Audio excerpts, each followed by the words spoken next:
Everybody, Scoutcrafter here again. What a fantastic day today is. You know, you ever have one of those days that everything just goes right so far?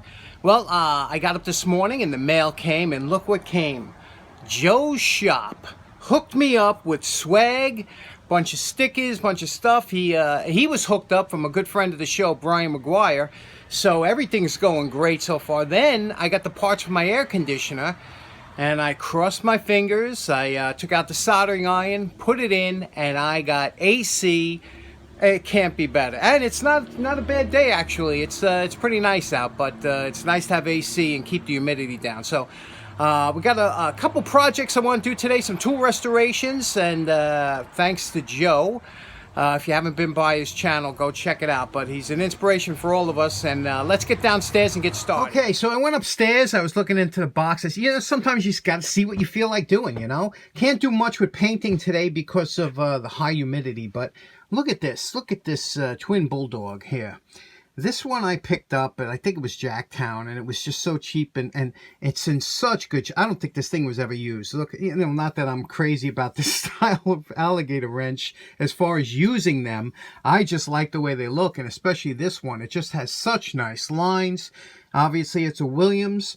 And, you know, again, when you're going to, it has, obviously here, see, this is the way you got to look at it when you're going to do your restoration. You say, it's got this like kind of dimpling over here, which you can't remove everything because then you'd have to remove this, and we don't want to do that. But on the edges here, you see that? That can be, you know, and then on the edges here, we can make that all nice. So let's see what we can do with this one. And then we have this one here. Look at the shape of this one, huh? This is in beautiful shape. Nothing wrong with this, but it's solid side to side, and the jaws look pretty good. So let's see what we can do with this one. Remember what it looks like here, you know. We like to deal with this kind of rust. So let's get to the wire brush and start off.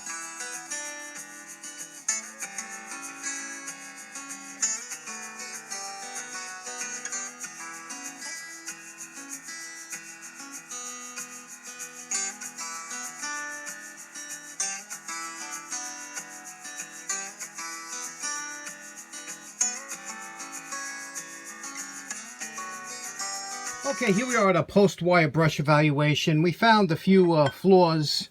You know, we got a little bit of a chunk taken out up here. Really not much you could do about it. But you could see how nice we had a...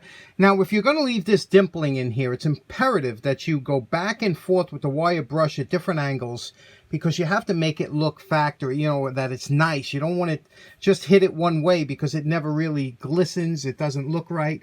But you can see it's, you know, this just, you know, two different wire brushes, firm and soft. And you have to go this way and this way, this way and this way to make sure you get in all those letters, you know. And so that looks really good. This here, this we found out here is a Channellock. You can see here, it's a Channellock, number 437, which they still make today. The problem is that this one here, you can see the jaw damage. Somebody was cutting some really hard stuff. I mean, Channellock has some great jaws, but... So this is basically useless, you know, and it's also got damage here, you know. I don't know what somebody was doing there or whatever. So what you would use this for, traditionally, I would stop right there and say this is done, you know. I just throw it in the box, or this is great for keeping in the car or something. There's really nothing you could do with it. However... It's a good practice. This is great for practice. So you really can't do much with the jaws because, like I said, once they're damaged like that, you know, the rest of the jaws will be sharp. We'll get it close, but it's good for messing around. That's what we're going to do. Remember what this looks like here? This is good to practice, to get all this out, to practice and see what you can do. So let's see what we can do with these.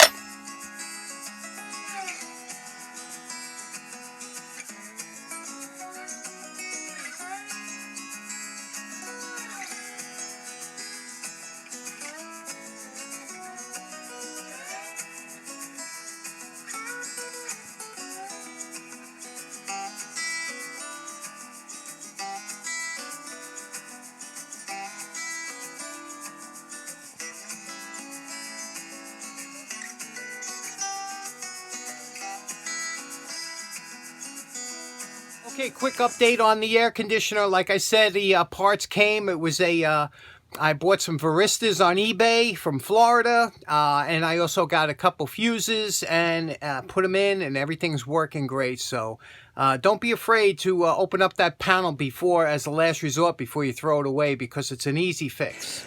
Now you know my favorite part. Remember what these tools look like before we started. And we are calling this project done. Very happy with the way these came out, especially that twin bulldog, huh? Let's take a look at these individuals. Now here's that twin bulldog wrench, and you can see what we did here. Everything is nice and polished here along the edges, along the back.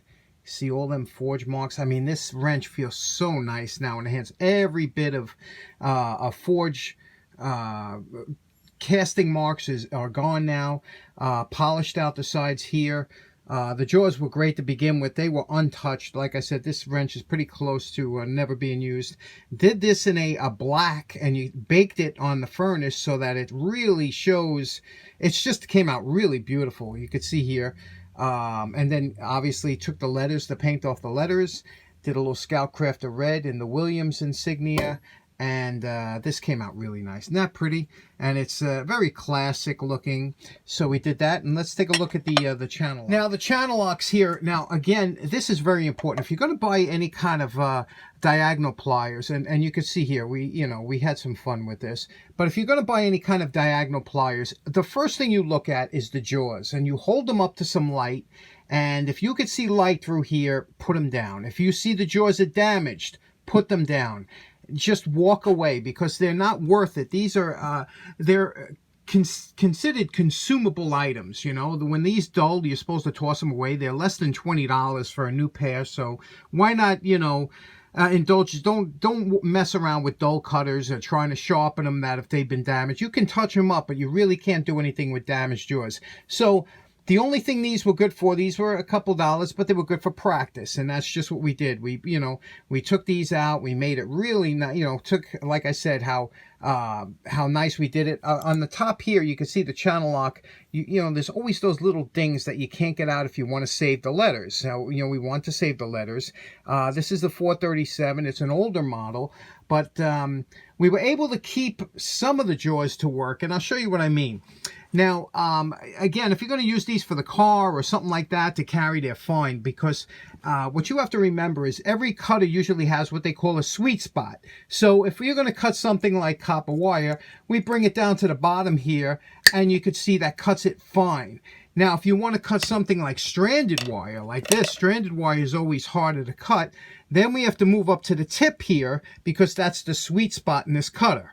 And you could see that when you're trying to cut it, it takes a little bit to get through. So it's not an easy way. You can use the bottom of the cutter. It's still sharp down here, but there are certain parts of the cutter, like here in the middle, that really doesn't do a good job, especially with stranded wire. Again, it'll do it up here with solid, with solid wire you can cut up here, but it's down here is where that's where you get, your sharp areas. So again, these cutters, I wouldn't want to carry these on the job every day, but, for in the car, an emergency or something, you got to remember down here is a sharp area, and depending on what you're cutting, if you're not going to be cutting stranded wire, you're cutting solid wire or things like that, these are still have some life in them, but, it's just something a little experimented, a little fun with these. And last up, I just want to say again, thanks so much to Joe from Joe's Shop for sending the swag. And if you haven't been by his channel, I'll have a link in the description. Just stop by and say hi, because Joe has a great channel. I never missed any of his videos. I look forward to him all the time. Also, special thanks to my friend Bobby Aluska, who sent me this picture that he found online of my house back in about 1940, and I just thought it was so cool, because look at this. You could see on the porch, I don't know who's on there. I don't know if it's my aunt or my mother. I don't know. Somebody's in a baby carriage, and look at that big maple tree in front of the house. I just thought that was really cool. So thanks very much for sending that to me, Bobby, and really enjoyed it. With that, thanks so much for tuning in. I hope you have a great day. Take care now. Bye-bye.